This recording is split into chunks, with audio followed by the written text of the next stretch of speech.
Hello everyone, তোমরা সবাই কেমন আছো? আশা করি সবাই ভালো আছো। আর আমিও তো খুব ভালো আছি। তো এখানে আমি সাজুগুজু করেছি, তার কারণ হচ্ছে আমি একটু রিলস বানাবো তার জন্য। আর আমাকে কেমন লাগছে? একটু কম সাজা হয়েছে, এখনও বাকি আছে। আর দেখো, আমি এখানে বেগুনি কালারের একটা শাড়ি পরে নিয়েছি। এই শাড়িটা আমাকে আমার মেসো গিফট করেছিল, মানে আমার পাপা।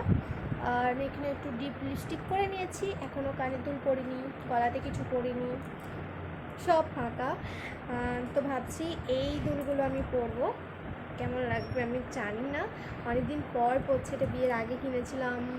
এটা মানে আমার দিদির বিয়ে ছিল, তার জন্য আমি এগুলো কিনেছিলাম। অনেকদিন পর পরছি, আমার বোন তো এসব পছন্দ করে না, তার জন্য আমি সব নিয়ে চলে এসেছি। কেমন লাগবে আমি নিজেও জানি না। প্রচণ্ড ওয়েট আছে তবে কানেরগুলোতে, বাট মেয়েরা সব পারে। কানের দুল যতই ভারী হোক না কেন, পরতে তো হবেই।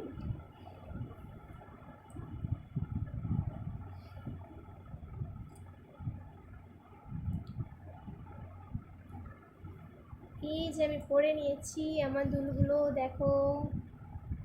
তোমরা অবশ্যই কমেন্ট করে জানিও আমাকে। এখানে আছে আংটি, আর একটা হার আছে, যেটা আমি আগে বিয়ের আগে কিনেছিলাম। বাট আমার বোন এগুলো পরতে ভালোবাসে না, তাই আমি সব নিয়ে চলে এসেছি। সব না, কিছু কিছু জিনিস নিয়ে এসেছি। ওরও আছে সব ডবল ডবল। ও বলেছে তুই নিয়ে চলে যা। তো এটা কেমন লাগবে পরলে? মনে হচ্ছে তো ভালো লাগবে। এখনো চুল টুল ঠিক করিনি। ভালো লাগছে।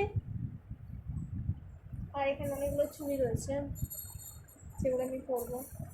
আর আমি চুড়ি পরতে না ভীষণ পরিমাণে ভালোবাসি। এখানে দুই রকম চুড়ি আছে, একটা হোয়াইট কালার, একটা গোল্ডেন কালার। আমি দুটোই পরবো। তো চলো, পুরো রেডি হয়ে তোমাদের সামনে আসছি আমি। তো বন্ধুরা, আমি ফাইনালি রেডি হয়ে চলে এসেছি। আর আমাকে কেমন লাগছে তোমরা অবশ্যই কিন্তু কমেন্ট করে জানাবে। তো এখানে আমি একটা ফুল লাগিয়ে নিয়েছি, কানে টানে করে নিয়েছি। দুঃখের বিষয় হচ্ছে এই যে এই চুড়িগুলো, কখন যে আমি নিজে মোটা হয়ে গেছি নিজেই টের পাইনি। এগুলো তো হলোই না, তাই গোল্ডেনগুলো পরে নিলাম, কী আর করা যাবে। আর সবথেকে মেন জিনিস হচ্ছে কাজল। কাজল না পরলে ভালোই লাগে না, তাই একটু কাজলও পরে নিয়েছি। তো চলো কটা রিলস বানিয়ে নিই। টাটা, ভালো থেকো।